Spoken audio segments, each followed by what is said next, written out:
وی زه منافق نه یم مکار نه یم ځکه خو دلته د چا یار نه یم بلکل مرګي ته غاړه ږدی شم خو ستا پرېښودلو ته تیار نه یم او دوی اوس زما په رضا ژوند تېروي زه اوس د ښکلو تابعدار نه یم او دا مې ژوند و بس دغه زما کار و چې ته نه وې زما تا ته انتظار و دا مې ژوند و بس دغه زما کار و چې ته نه وې زما تا ته انتظار و دغه ته چې ورته یار یار کوې یاره دغه یار دې هم څه وخت کې زما یار و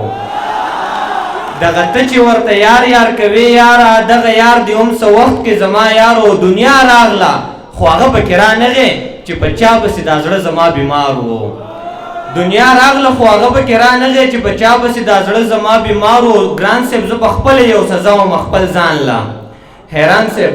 زه په خپله یو سزا وم خپل ځان له زما ځان زما په ځان کې گرفتار و او بې غرضه پردي زړونه جوړول یې په څو ورځو کې ارمان دومره وزګار و ډېره مننه ستا له وجوده چې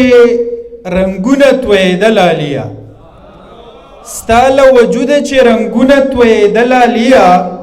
زما په خیال به شفقونه خورېدل عالیه او شعر دی قیس صاحب ستا له لبانو چې شراب راورېدل عالیه ستا له لبانو چې شراب راورېدل عالیه زما په شونډو به جامونه ګډېدل عالیه ستا له لبانو چې شراب راورېدل عالیه زما په شونډو به جامونه ګډېدل عالیه او شعر دی ناز صاحب په داسې بیه یې زما د ذوق تسکین نه کېده په داسې بیه یې زما د ذوق تسکین نه کېده سکه ګلونه په بازار کې خرڅېدل عالیه مهرباني جي او شعر دی چې سترګې دې ښکته وې قدم دې څه په پام اخستو سترګې دې ښکته وې قدم دې څه په پام اخستو ستا هر قدم سره مې زړه سم درزېدل عالیه او شعر دی بابا وږمې پاشلې ستا د زلفو لیونۍ سیلۍ وې وږمې پاشلې ستا د زلفو لیونۍ سیلۍ وې په دې فضا کې چې عنبر محسوسېدل عالیه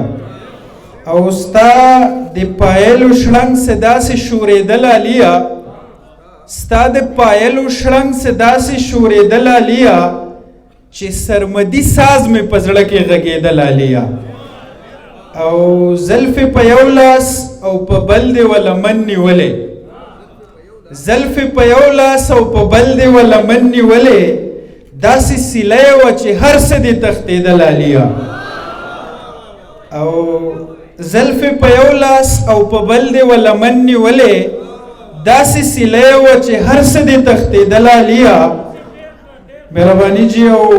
له شرمه سره او سر ټیټې ستا له مخې ولاړ له شرمه سره او سر ټیټې ستا له مخې ولاړ ستا د ځوانۍ نه خو ګلونه شرمېدل عالیه او د مقطع شعر دی چې بس یو وتاو چې ستا خیال کې ژوندون کولو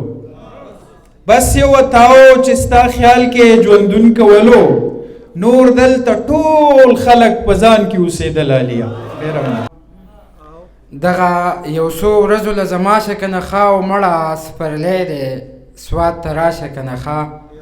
او دا د تور ټوپک نه تور خامار په اوږو پروت دی دا د تور ټوپک نه تور خامار په اوږو پروت دی او خوري د خو قلار د دې بلا شه که نه ښه او شاکار صاحب یو څو شعرونه به ته ووایم چې په شاشه ګوري زموږ کور پسې یو ژاړي په شاشه ګوري زموږ کور پسې یو ژاړي ماشوم لکه چې ویر کوي په مور پسې یو ژاړي او زموږ د مسافرو قافلې به چېرته ګوري زموږ د مسافرو قافلې به چېرته ګوري روانه ده اوس هم په هغه شور پسې یو ژاړي